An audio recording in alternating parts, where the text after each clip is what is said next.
অবৈধ ড্ৰাগছৰ ব্যৱসায়ৰ বিৰুদ্ধে কাছাৰ আৰক্ষীয়ে আন এক বৃহৎ সফলতা অৰ্জন কৰিবলৈ সক্ষম হৈছে। যোৱাকালি আমি গোপন সূত্ৰে গম পাইছিলোঁ যে শ্ৰীভূমি জিলাৰ এজন যুৱক, তেওঁৰ নাম শামীম আহমেদ, তেখেতৰ ঘৰ পাথাৰকান্দিত।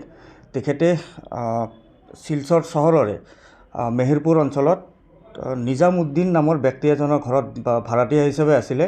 সেইজন ব্যক্তি শামীম আহমেদ, তেখেতে বহিৰাজ্যৰ পৰা তেওঁ ড্ৰাগছ আনি সেই ভাড়াঘৰত তেওঁ মজুত কৰি ৰাখিছিলে। আৰু আমি এই ঘটনাৰ সম্ভেদ পাই আমি লগে লগে এটা অভিযান চলাইছিলোঁ।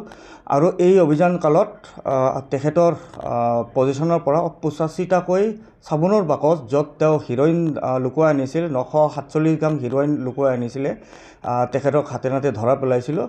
আৰু ইয়াৰ বিৰুদ্ধে এটা ইতিমধ্যে গোচৰ ৰুজু কৰা হৈছে আৰু ইয়াৰ তদন্ত আৰম্ভ হৈছে। ইয়াৰ ভেলু প্ৰায় 5 কোটি টকামান হ'ব। যিখিনি আমাৰ প্ৰাৰম্ভিক তদন্ত হৈছে তাৰ পৰা আমি গম পাইছোঁ যে বহিৰাজ্যৰ পৰা তেখেতে এই বস্তুখিনি লৈ আহিছিলে আৰু কাছাৰ জিলাৰ মাজেৰে সৰবৰাহ কৰি আন ৰাজ্যলৈ লৈ যোৱা তেওঁ চেষ্টা চলাই আছিলে। আমাৰ ইতিমধ্যে যিটো ইনভেষ্টিগেশ্যন আছে, প্ৰাৰম্ভিক তদন্ত, এই প্ৰাৰম্ভিক তদন্তৰ ভিত্তিত এইখিনি বস্তু গম পোৱা হৈছে আৰু ইয়াৰ তদন্ত অব্যাহত আছে। আৰু পিছত যদি কোনো ফৰৱাৰ্ড আৰু বেকৱাৰ্ড লিংকেজত কোনো বেলেগ ব্যক্তি বিশেষ আমাৰ নজৰত আহে, তেওঁলোকৰ ওপৰতো বিহিত ব্যৱস্থা গ্ৰহণ কৰা হ'ব।